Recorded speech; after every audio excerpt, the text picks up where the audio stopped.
Kollam Thenmala forest റേഞ്ചിൽ നാഗമലയിൽ പുള്ളിപ്പുലി ചത്ത നിലയിൽ ഹാരിസൺ എസ്റ്റേറ്റിലെ റബ്ബർ തോട്ടത്തിലാണ് ഇന്നലെ ഉച്ചയോടെ പുലിയുടെ ജഡം വനപാലകർ കണ്ടെത്തിയത്. രാവിലെ 7 മണിയോടുകൂടി സമീപമുള്ള പശുത്തൊഴുത്തിൽ വെച്ച് സോളമൻ എന്നയാളെ പുലി ആക്രമിച്ചതായും പരാതിയുണ്ട്. രാജ്കുമാർ കൊല്ലത്ത് ഈ വാർത്തയുടെ കൂടുതൽ വിവരങ്ങളുമായി ചേരുന്നുണ്ട്. രാജ്കുമാർ, എങ്ങനെയാണ് ഇപ്പോൾ ഈ ആക്രമണവുമായി ബന്ധപ്പെട്ട സംഭവം? വിവരങ്ങൾ ഈ പ്രദേശവാസികൾ പറയുന്നത് പതിവായി വന്യജീവി ആക്രമണം ഉള്ള ഒരു മേഖലയാണോ? ഈ തെന്മല കൊല്ലം ജില്ലയുടെ കിഴക്കൻ മേഖലയാണ്. വനമേഖല ഉൾപ്പെടുന്ന പ്രദേശമാണ്. തെന്മല ഫോറസ്റ്റ് റേഞ്ചിൽപ്പെട്ട സ്ഥലങ്ങളാണ് ഇതെല്ലാം. അപ്പൊ ഇവിടെ ഈ വന്യമൃഗശല്യം രൂക്ഷമാണ്. ഇന്നലെ രാവിലെ 7 മണിയോടുകൂടി സമീപത്തുള്ള പശുത്തൊഴുത്തിൽ വെച്ച് സോളമൻ എന്നയാളെ പുലി ആക്രമിച്ചതായി പറയുന്നുണ്ട്. പക്ഷെ ഈ പുലി തന്നെയാണോ ഇപ്പോൾ ചത്ത നിലയിൽ കണ്ടെത്തിയെന്നുള്ളതിനെ കുറിച്ച് ഇതുവരെ സ്ഥിരീകരണമൊന്നുമില്ല.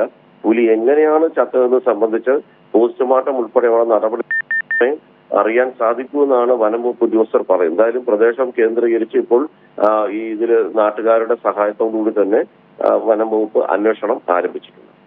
ഈ ഒരു വ്യക്തിക്ക് പരിക്കേറ്റതുമായി ബന്ധപ്പെട്ട ഒരു പരാതി ഉണ്ടല്ലോ, സോളമൻ അദ്ദേഹത്തിന്. അപ്പോൾ എങ്ങനെയാണ് പരിക്കേറ്റതുമായി ബന്ധപ്പെട്ട അദ്ദേഹം പറയുന്ന പ്രധാനപ്പെട്ട കാര്യങ്ങൾ? ഇദ്ദേഹത്തിന്റെ പരിക്ക് സാരമാണോ? ഇതിൽ സാരമായി പരിക്കേറ്റുണ്ട്. അദ്ദേഹത്തിന്റെയൊക്കെ കൈകാലിലെല്ലാം ഈ പുലിയുടെ മാന്തിയതിന്റെയൊക്കെ പാടുകൾ ഉണ്ടെന്നാണ് വനംവകുപ്പ് പറയുന്നത്. ഇക്കാര്യത്തിൽ ഇനിയും കൂടുതൽ പരിശോധനകൾ ആവശ്യമാണ്. ഈ സോളമന് മുമ്പ് ഇതുമായി ബന്ധപ്പെട്ട എന്തെങ്കിലും കേസുകളിൽ പ്രതിയാണോ തുടങ്ങിയ കാര്യങ്ങളെല്ലാം ഇപ്പൊ ഈ വനംവകുപ്പ് അന്വേഷിക്കുന്നുണ്ട്. ഈ വന്യമൃഗങ്ങളുമായി ബന്ധപ്പെട്ടുള്ള സംഭവങ്ങളിൽ ഏതെങ്കിലും കേസുകൾ സോളമനെതിരെ നിലനിൽപ്പുണ്ടോ തുടങ്ങിയ കാര്യങ്ങളെല്ലാം വനംവകുപ്പ് പരിശോധിക്കുന്നുണ്ട്. എന്നാൽ ഇപ്പോൾ ഈ ചത്ത നിലയിൽ കണ്ട ഈ പുള്ളിപ്പുലി തന്നെയാണോ സോളമനെ ആക്രമിച്ചതെന്ന കാര്യത്തിൽ ഇതുവരെ സ്ഥിരീകരണമോ തെളിവോ ഒന്നും ലഭിച്ചിട്ടില്ല.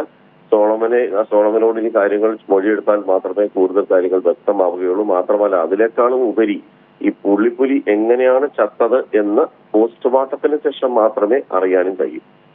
ശരി, രാജ്കുമാർ കൊല്ലത്ത് നിന്ന് വിവരങ്ങൾ നൽകിയത്. തെന്മല ഫോറസ്റ്റ് റേഞ്ചിൽ നാഗമലയ്ക്ക് സമീപമാണ് ഈ പുള്ളിപ്പുലിയെ ചത്ത നിലയിൽ കണ്ടെത്തിയത്. എങ്ങനെയാണ് ഈ പുലി ചത്തത് എന്നതുമായി ബന്ധപ്പെട്ട് വളരെ വിശദമായ പരിശോധനകൾക്കും പോസ്റ്റ്മോർട്ടം അടക്കമുള്ള നടപടിക്രമങ്ങൾക്കും ശേഷമേ ഒരു സ്ഥിരീകരണം വരികയുള്ളൂ. വനമേഖലയാണ്, ഇവിടെ വന്യമൃഗ ശല്യം ഉള്ള ഒരു പ്രദേശമാണ്. അവിടെ ഒരാൾക്ക് ഈ പുലിയുടെ ആക്രമണത്തിൽ പരുക്കേറ്റതുമായി ബന്ധപ്പെട്ട പരാതിയുണ്ട്. ഇതടക്കമുള്ള കാര്യങ്ങളിൽ കൂടുതൽ വ്യക്തത വരാനിരിക്കുന്ന മണിക്കൂറുകളിൽ ഉണ്ടാകുമെന്നതാണ് പ്രതീക്ഷിക്കുന്നത്.